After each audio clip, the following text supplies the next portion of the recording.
Second-class citizens in our country and put these other people, these alien colonisers, before us. The recent terror attacks in the UK have led to an increase in hate crimes, and consequently there is a sense of fear among the British Muslims.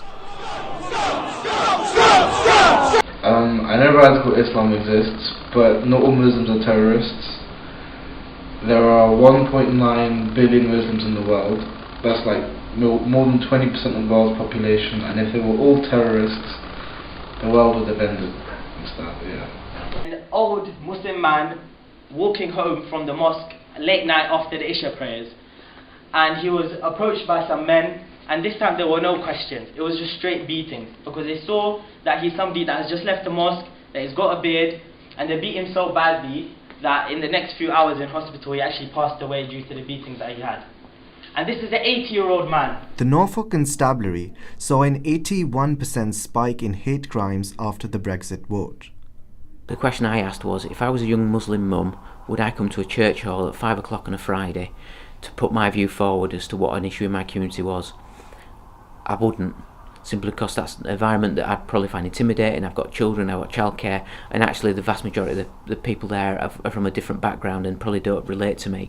I get spat on regularly, I get rubbish chucked at me regularly, I get stones chucked at me regularly, and it's gotten to a point where, and I guess this is where resilience is really rooted in, because I've gotten to a point where it's just like I really don't care anymore.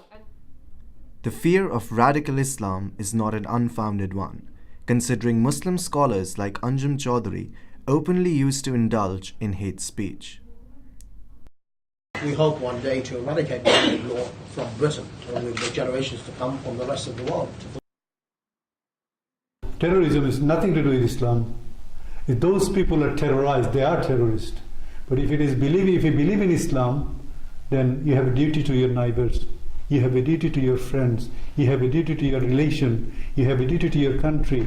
You have a duty to your society. You have a duty to your family. So you can't do anything irresponsibly. So my message would be, please speak responsibly, which will be better for everyone and better for the future. So there will be people out there that think that all Muslims are terrorists, and that's a fact. You know, you see it in newspapers and on media outlets all the time. And the only way you're ever going to educate people is to bring them together with normal, general Muslim population that live in Norfolk, that are peaceful, law-abiding, just integrated and go about their business, and let them learn together that there is nothing to be scared of around Islam or Muslims in general. It's about coming together.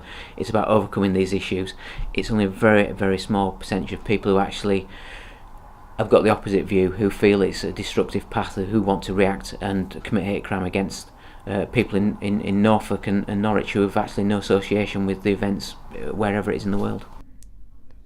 The difficult question still remains. How can radicalization be combated while making sure not one single community or religion is targeted?